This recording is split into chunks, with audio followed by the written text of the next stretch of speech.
سر دیکھیں، میں سچی بات یہ ہے کہ میں 5 مہینے جیل میں رہا، اس میں رہا ہوں سالٹری کنفائنمنٹ میں. اللہ تعالیٰ نے ہمت دی ہوئی تھی، کوئی مسئلہ نہیں ہوا تھا. شاہد بھائی نوز دس کہ میں ہنستا رہتا تھا جیل میں، کورٹس میں. کبھی بھی میں نیب والوں کو الٹی سیدھی مطلب باتیں بھی کہتا تھا، جو مطلب ان کو میں سناتا تھا کیونکہ میں سچ بول رہا تھا، وہ جھوٹ بولتے تھے.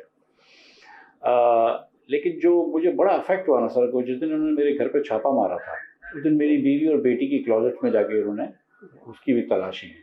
کیا ضرورت رہے تھے میری بیٹی کی کلازٹس کے اندر یا میری بیوی کی کلازٹ میں؟ وہ کیا ڈھونڈ رہے تھے؟ مطلب other then harassment and humiliation what possible outcome could there have been؟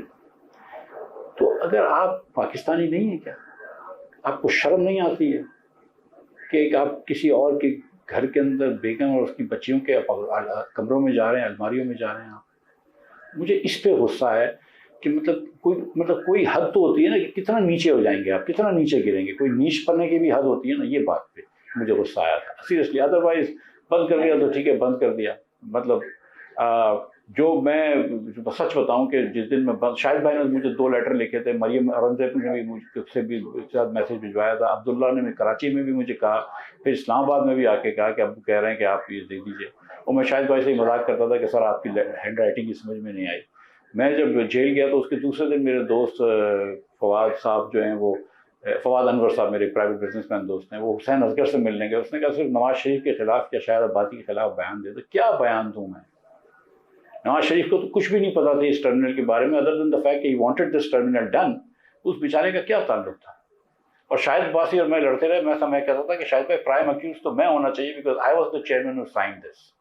But the fact of the matter is کہ انہوں نے، اب آپ دیکھیں کہ کنسپریسی کتنی تھی کہ یو ایس ایڈ نے یہ کنسلٹنٹ ہائر کیے تھے، ہم لوگوں نے ہائر نہیں کیے تھے. تو یو ایس ایڈ کو بھی انہوں نے لیٹر لکھا تھا کہ یو ایس ایڈ نے کوئی برٹش کنسلٹنٹ ہائر کرے تھے، وہ بھی اس میں ملے ہوئے تھے. اچھا کمال کی بات یہ ہے کہ یو ایس ایڈ نے یہ برٹش کنسلٹنٹ 2013 میں نہیں کیے تھے جب نون کی حکومت آئی تھی، وہ 2012 میں کیے ہوئے تھے جب ہماری حکومت بھی نہیں آئی تھی، جب میرے فرشتوں کو بھی نہیں پتا تھی کہ میں کبھی ایس ایس جی سی کے چیئرمین بنوں گا یا شاہد بھائی جو ہیں وہ اپنے پیٹرولیم کے وزیر بنیں گے.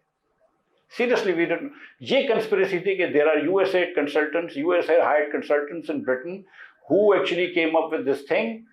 اور یہ بھی ان کو پتا تھی کہ اس سے اینگرو کمپنی میں جب اسد عمر چیئرمین تھے تو انہوں نے $1.04 کا یا کوئی 95 سینٹ کا بٹ کرا تھا، اور یہ جو ہے ہم نے 66 سینٹ میں پہلے کی اور اس کے بعد اس کو ہم 44 سینٹ پہ لے کے آئے یا 42 سینٹ پہ لے کے آئے. یہ بھی بات طے ہونی چاہیے کہ اس سے زیادہ پاکستان کا نہیں، دنیا میں کوئی سستا ٹرمینل نہیں لگا ہوا.